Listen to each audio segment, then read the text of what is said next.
Hey, Essence. Did you know that 1 in every 3 people is cringe? Well, I'm pretty based myself. Yeah, I'm quite humorous too.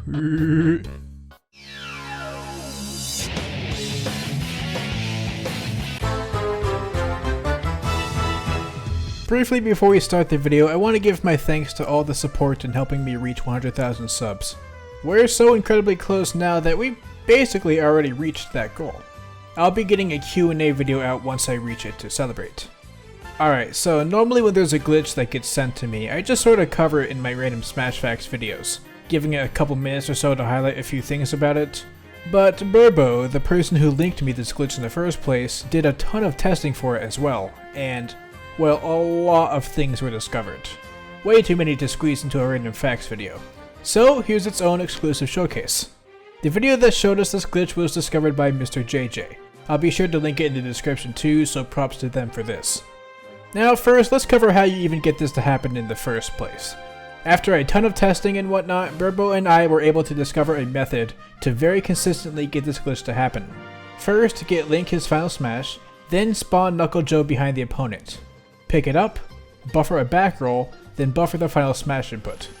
Then once the opponent is launched, stay in the pause menu until Knuckle Joe despawns. And now you've got yourself a glitched out character. This isn't the first time we've had a Z-axis glitch in the game, but the past ones involved Stage Builder, which made it very hard to test things since you couldn't spawn in items or customize or whatever. Being able to do this in training mode makes a world of difference. Now to speculate why all of this happens, I'm not gonna lie, I really have no idea. Mr. JJ in his reply to me says you can do this with the Smart Bomb too, but when Burbo and I tested we couldn't get this to happen, so we figured we'd just stick to Knuckle Joe as we managed to discover a consistent method of getting it to happen here. My only guess is that the slowdown of Link's arrow messes with the multi-hit of these moves, causing this Z-axis glitch. There's certainly room to discover more, but using the steps I listed earlier should be good enough. If you want to do this in a real match, you're going to have to either discover how to do this with the Smart Bomb, or wait until you somehow get Knuckle Joe. Another small limitation is that you can't do this consistent method unless there's a lot of open space on a flat surface. So while you can do this on all Omega stages and such, the existence of slopes and platforms just mess with Knuckle Joe's movements. It's not impossible to do this glitch on these stages, but the consistent setup will not work. Also, if you do this on a smaller stage, make sure the opponent doesn't grab the ledge on their way back, as this will take them out of the glitch. So let's start out with some basic tests. First and foremost, the most obvious thing about this glitch, outside of the fact that you're, looking at the screen, is that you can't actually walk or run or anything. Pressing the analog stick either side does nothing. However, you can move while in the air. This will be your primary way of getting around now. In terms of aerials, everything still functions. Well, if you can call this functioning. However, you cannot seem to use back air. It'll always come out as a forward air no matter what. And in terms of hitbox, it seems to be loyal to its animation, in that you can only really hit people when you're inside of them now.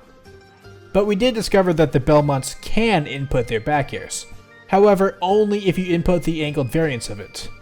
Anything else will just be a forward air. For more things that don't work, let's talk about grabs. Getting the grab can be really difficult. My suggestion is to have the opponent be above you, if possible. You have to be sort of inside of them for it to work. All of your throws seem to generally work, however the forward throw and back throws do not. Usually, that is.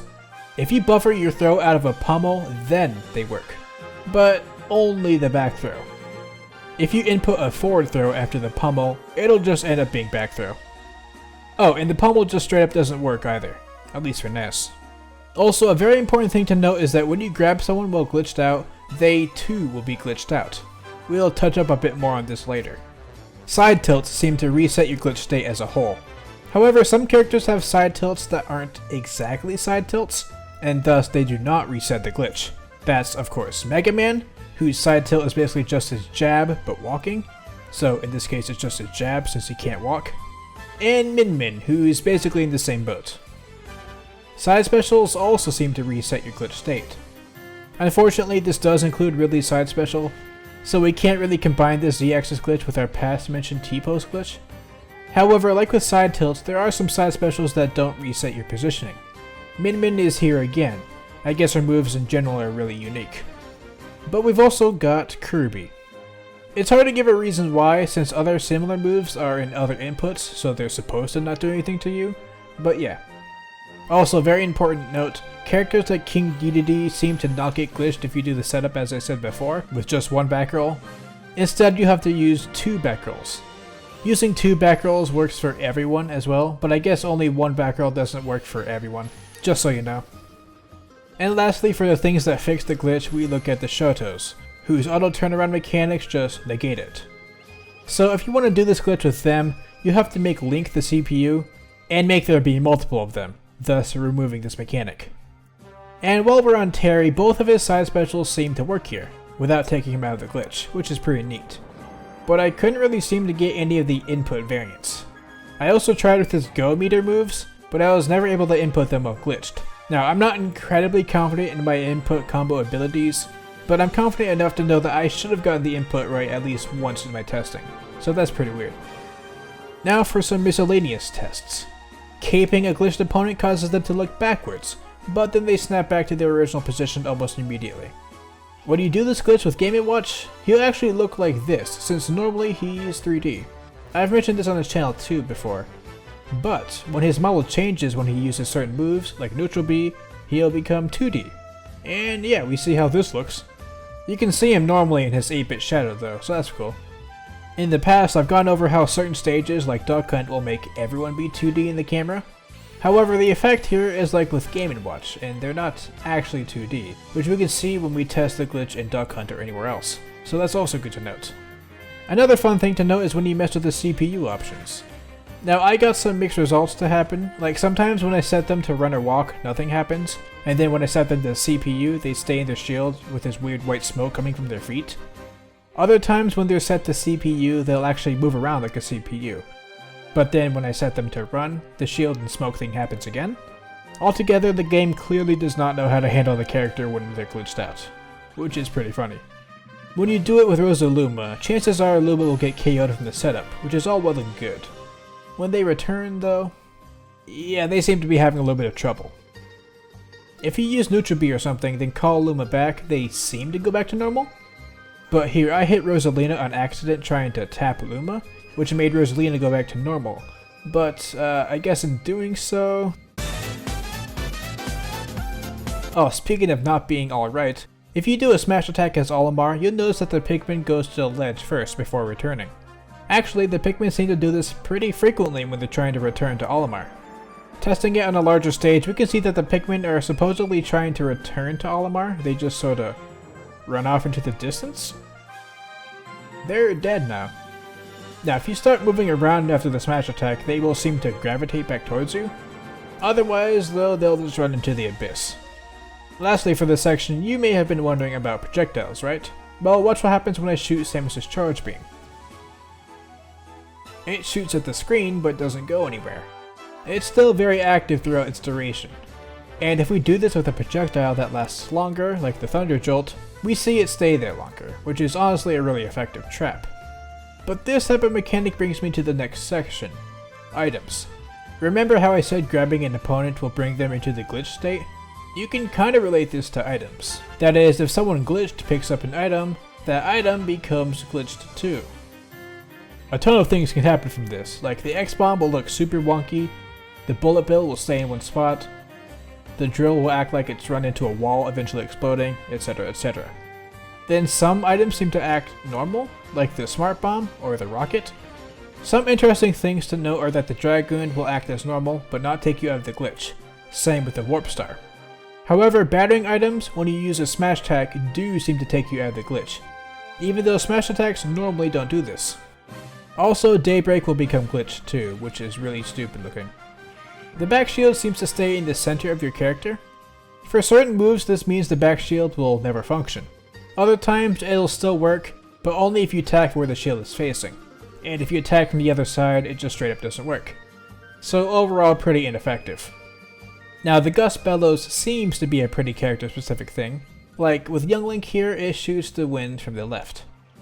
With Peach, it shoots it from the right. And with Link, it kinda shoots everywhere? Like, even above.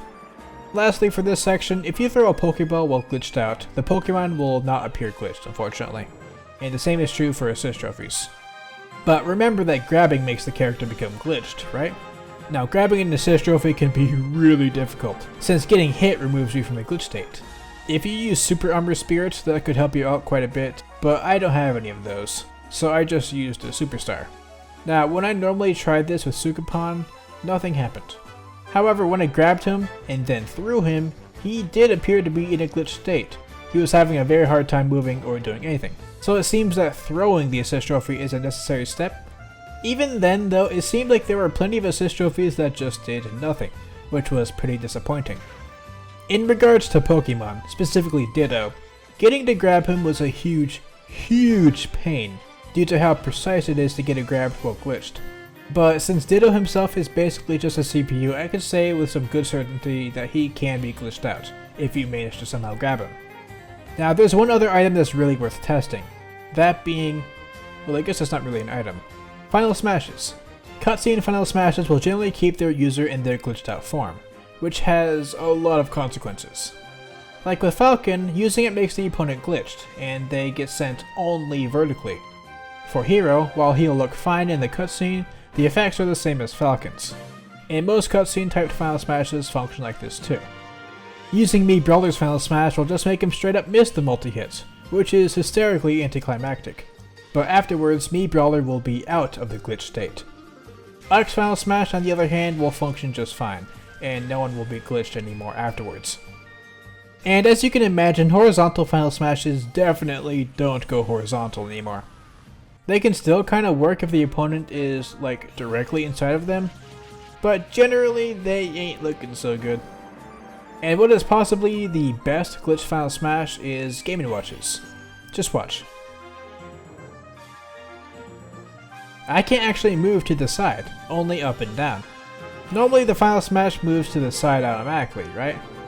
Well, since that can't happen here, the Final Smash can't get cancelled, and it doesn't seem like it's on a timer either. Now you can cancel it by going all the way to the top blast zone or something. Otherwise, Game & Watch is stuck in his Final Smash, potentially infinitely. And finally for this video, what's a glitch showcase without showing something to crash the game? Wanna know how to do it with this glitch? Just go as Olimar and grab. Yeah, that's it. Anyhow, I hope you enjoyed this fun little glitch showcase. I know there's probably plenty of things I could have mentioned or clarified better, but I wanted to fit in a lot of information while at least retaining some sort of structure. And a lot of this glitch revolves around really unique and goofy side effects to being in the Z-axis. And covering everything would take a really long time. I've given you the tools as well as some highlights, so if you want to have fun with this, go at it. Now I'd like to thank my patrons Felipe Morla, Skully, Avenkaru, Burbo, Cody Benda, Raighne, Feurolant, Aman Shareef, PinkieOats, and Xammary. At first I was thinking about making this video sometime after Steve got released, to, avoid having this glitch patched out immediately. But I figured doing it now works just fine, since the patch will be coming out in like 2 days or so. Even if Nintendo somehow watches this video, they're not going to patch this glitch in 2 days, right? If they do, that's totally my bad, but I at least wanted to get this documented in time. But if it's still present come Steve's edition, I'm definitely going to enjoy seeing a Z-axis Steve. But that's about it for this video. I hope you enjoyed this sort of change of pace, and if I manage to reach 100,000 subscribers after releasing this, I'll have that Q&A video following shortly, and a Steve Focus Random Facts video afterwards. So look forward to it. Stay casual, and I'll see y'all later.